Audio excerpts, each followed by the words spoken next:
ఇప్పుడే జీ5 app download చేయండి. చూడండి మీ ఫేవరెట్ టీవీ షోస్ ఎప్పుడైనా ఎక్కడైనా. మమ్మీ, ఏం ఆలోచిస్తున్నావు? బతుకుండే ఈ 4 రోజులు ఇంకెంత మందిని ముంచేయాలా అని థింక్ చేస్తున్నట్టుంది. హేయ్, పో అవతలికి. అవతలేముంది పోవడానికి? హేయ్, విసిగించకే. అరే, ఇప్పటికే మమ్మీ నలిగిపోతుంది. ఎవరు నలుపుతున్నారు రాజా? బానే ఉందిగా. మానసికంగా సంఘర్షణకు గురవుతున్నానని చెప్తున్నాడు. వాయ్? అర్థాంతరంగా అనంత లోకాలకు వెళ్లేది నేనే అని విశాలాక్షి వేలెత్తి చూపించింది కదా. మీరు కూడా వేలెత్తండి. హా? ఏంటి? నా దేహాన్ని అలా ఎలా పైకి లేపుతారా అన్న సందేహాన్ని లేవనెత్తండి అంటున్నా. తను చెప్పింది అంటే అది జరిగి తీరుతుంది హాసిని. చిల్ బ్రో, మంచి జరుగుతున్నప్పుడు హ్యాపీగా ఫీల్ అవ్వాలి కదా. హేయ్, అనవసరంగా మా చేత దెబ్బలు తినకు. వెళ్ళిక నుంచి. వెర్రి బుర్రేసుకుని ఎన్నాళ్ళుంటారు చెప్పండి? నిజానికి మీరు ఆలోచించాల్సింది మీ బుర్ర గురించి కాదు డియర్. మరే చావు బతుకుల్లో ఉండి కోమాలో నుంచి వచ్చిన నైని చెల్లి అంత వేగంగా ఎలా బయటపడగలిగిందా అని. నిజమేరా? అరే, అనవసరంగా చెప్పినట్టున్నానే. నేను వెళ్ళిపోతా. ఏయ్, ఎక్కడికి వెళ్తావు? ఆగు. నన్నెందుకు పట్టుకున్నారత్తయ్యా? డ్యూయట్ సాంగ్ పాడుకుందామని. ఏ come on baby, so nice of you darling. అయ్యో, ఏయ్, ఛీ, వదలవే. ఛీ. కదా, నన్ను పట్టుకుంటే ఇలాగే ఉంటుంది మరి. దీని వెళ్ళనివి మమ్మీ. మనకైతే క్లూ దొరికింది కదా. ఏంట్రా అది? అరే, కోమాలో నుంచి కళ్ళు తెరిచిన నైని దేవీపురం బామ్మను అంత ఈజీగా ఎలా గుర్తుపడుతుంది?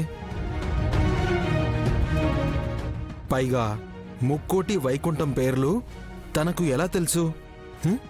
దివ్య దృష్టితో రాజా. నీ మొహం బానే ఉందిగా. దివ్య దృష్టితో భవిష్యత్తులో జరిగేది చూడవచ్చు గాని పేర్లు చెప్పలేరు. ముసలావిణ్ణి బామ్మ అనకుండా బేబీ అంటారా అత్తయ్య? నైని చెల్లి అలా అన్నందుకే మీరు తెగ ఆలోచిస్తున్నట్టున్నారు. హేయ్, మేం గొర్రెలం అనుకుంటున్నావా ఏమన్నా? మీరు అనుకున్నారుగా, నేనెందుకు అనుకోవడం దండగా. రేయ్, దీంతో మాటలేంట్రా? వెళ్ళమను. వెళ్తానులే. ఒక్కొక్క ప్రశ్న కాదు షేర్ ఖాన్, 100 ప్రశ్నలు ఒకేసారి వేయమను. Single answer. ఏంటది? I don't know. నాకేం తెలుసు? వంకాయ పులుసు. దీని టార్చర్ తోనే నేను త్వరగా పోయేలా ఉన్నాను.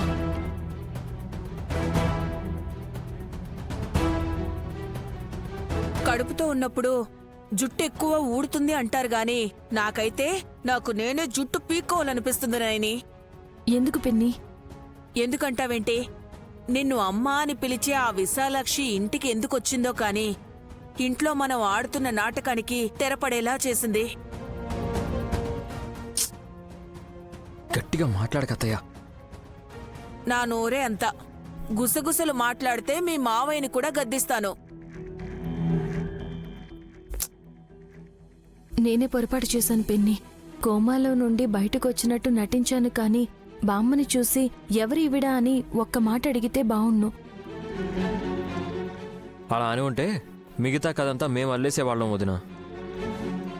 ఇప్పుడేం చేద్దాం? అత్తయ్య వాళ్ళు మళ్ళీ ఆలోచనలో పడ్డారు.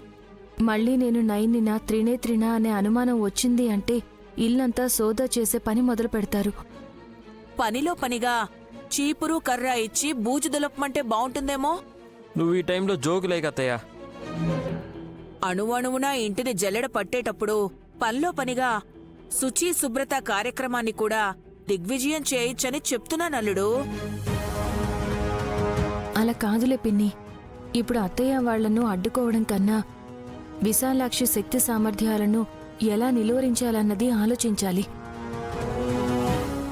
డైవర్ట్ చేయాలని చూసినా విశాలాక్షి వినడం లేదు. తను చెప్పాలనుకున్నది చెప్పేస్తుంది. ఆ పిల్లకు ఎవరు ఉగ్గుపాలు పట్టారో ఏంటో గాని మాట మాట్లాడితే చర్నాకోలతో కొట్టినట్టు ఉంటుంది. సూటిగా మాట్లాడడం మంచిదే. కొన్నిసార్లు ఇబ్బందులు వస్తాయి. తనకు కాదు విక్కీ, మనకి ప్రాబ్లం. అదే అంటున్నాను. మనల్ని ఇరకాటంలో పడేయడమే కాకుండా తిలోత్తమాతయ్య జోలికి కూడా వెళ్తుంది. వదిన ఈగో దెబ్బతింటే దాడి చేస్తుందని విశాలాక్షికేం తెలుసు పాపం. తర్వాత ఏం జరుగుతుందో ఏంటో. మనం అన్ని రకాలుగా ప్రిపేర్ అయి ఉండాలి. మన మనసులో అనుకున్నది కూడా తను గ్రహించగలదు. అవును విక్రాంత్ బాబు, మనసులో ఒకటి అనుకుని బయటకు ఒకటి చెప్పినా అసలు విషయం ఎందుకు చెప్పట్లేదు అని అన్నదనుకోండి, మన పని గోవిందా. ముందైతే సుమలకి నచ్చ చెప్పండి. తనే లేనిపోని అనుమానాలతో అత్తయ్య బావగారి మనసుల్లో విషబీజం నాటుతుంది. నేను డీల్ చేస్తాను.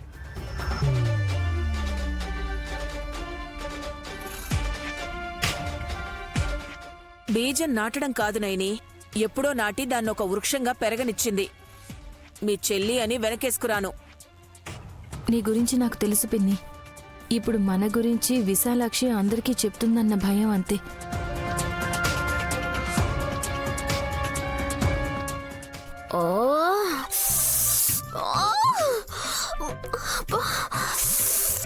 అలా చేత్తో కొట్టుకోవడం ఎందుకు? రాయి తీసుకోవచ్చు కదా. సుత్తితో కొట్టుకున్నా సరే తలనొప్పి పోయేలా లేదండి. ఎందుకు వచ్చిందా నొప్పి? అసూయ పడ్డావా? ఈ మాట ఒక్కటి పదే పదే అంటూ నన్ను మూగదాన్ని చేస్తూ ఉండటమే మీ పని అనుకుంటా. నాకు చాలా పనులున్నాయి సుమన. ల్యాప్టాప్లో ఛార్జింగ్ లేదని ఆగాను. మీ లోకం మీదే కాని ఈ ఇంట్లో జరుగుతున్న మోసాలు అసలు పట్టించుకోరా? అలా చేస్తే నాశనం అయిపోతావు చెప్తున్నా.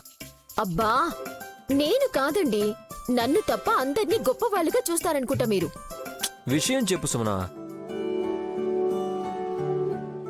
మా అక్కలా ఉందని దేవీపురం త్రినేత్రి ఈ ఇంట్లో పాగా వేసిందనుకుందాం.